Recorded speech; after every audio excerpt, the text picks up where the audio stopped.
any decisions come out of the No, scrimmage? we won't have a decision in the next few days, definitely. It's still very close. They both played well. Cooper played well, so more of the same. I know that's not what you want to hear, but we're not going to name them to please you guys. We got to wait. We got to wait until. We and it seems like forever because camp's a week longer. You know, if camp wasn't a week longer, it wouldn't seem quite like such an eternity. But we still got 17 days till we play, and it's, as I've said many times, the most important decision we got to make heading into the season, and we want to make sure we do it right. Well, last week you said it might even extend into the season. Is that still line of thinking? I hope not. And I don't think that's going to be the case. If I was a betting man, I'd say no, it's not going to extend into the season. But it may certainly go this last week here. But we'll see. So a year ago, Huntley only threw 7 passes. So Troy, even a little dinged up maybe, was still clearly the guy.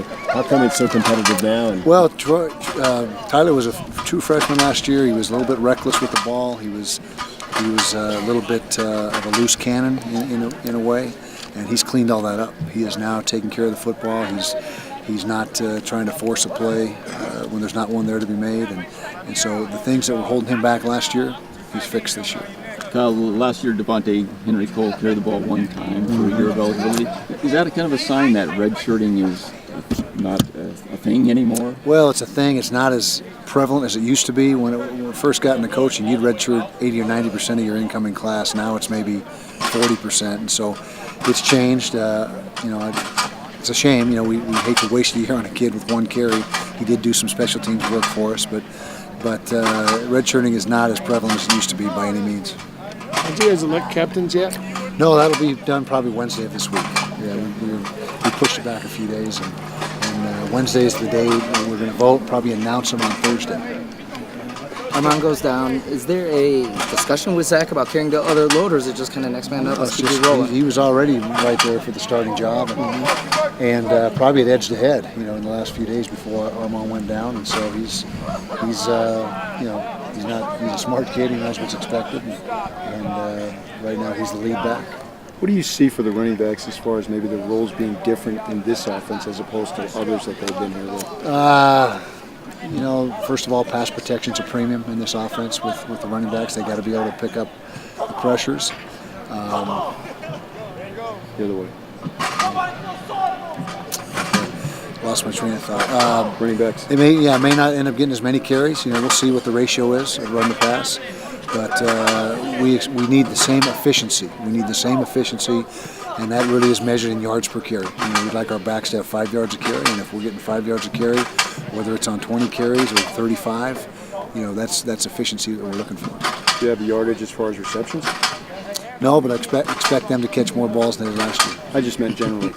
Like you said, running backs 5 yards per carry, receivers yards per reception. Oh, it depends on the route, so that's not as cut and dried as carrying the football.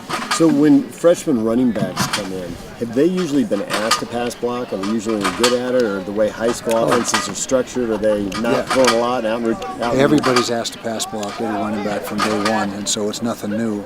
But with us most likely to be throwing the ball more often, it's going to be a bigger part of what their job description is. I was trying to get the point in high school. Did they have that much experience doing it in high school? It depends. It's hit and miss. Some have never picked up pressures coming in from high school, and some are very good at it. It just depends on the system that they're coming from. You think you're going to be sweating when the ball's being thrown all over the field? Not a bit. No. As long as we're catching them. Yeah, as long as we're catching them. Yes. What went into the decision to have Josh at safety permanently? Josh Nurse yes. At safety. Our depth at wide receiver. We got a bunch of wide receivers, and our lack of depth at safety. I think we got 4 scholarship safeties, which is 3 below our quota. And with Chase not being out here, Chase Hansen, it's a big void. So he helps fill some of that void. Had he played there before? Mm-hmm. He's had some experience at DB. Yeah, experience. Close to naming a kicker? What's that? Close to naming a kicker? We're down to 2. Jane Johnson and Matt Gay are vying for the job, and so this week we'll determine who that's going to be. It's right down to the wire, but we're down to 2 guys, so that's more workable. Any update on Vickers or Lewis? Tariq, January, that's a done deal, and Vickers' drop dead date is probably by this Friday.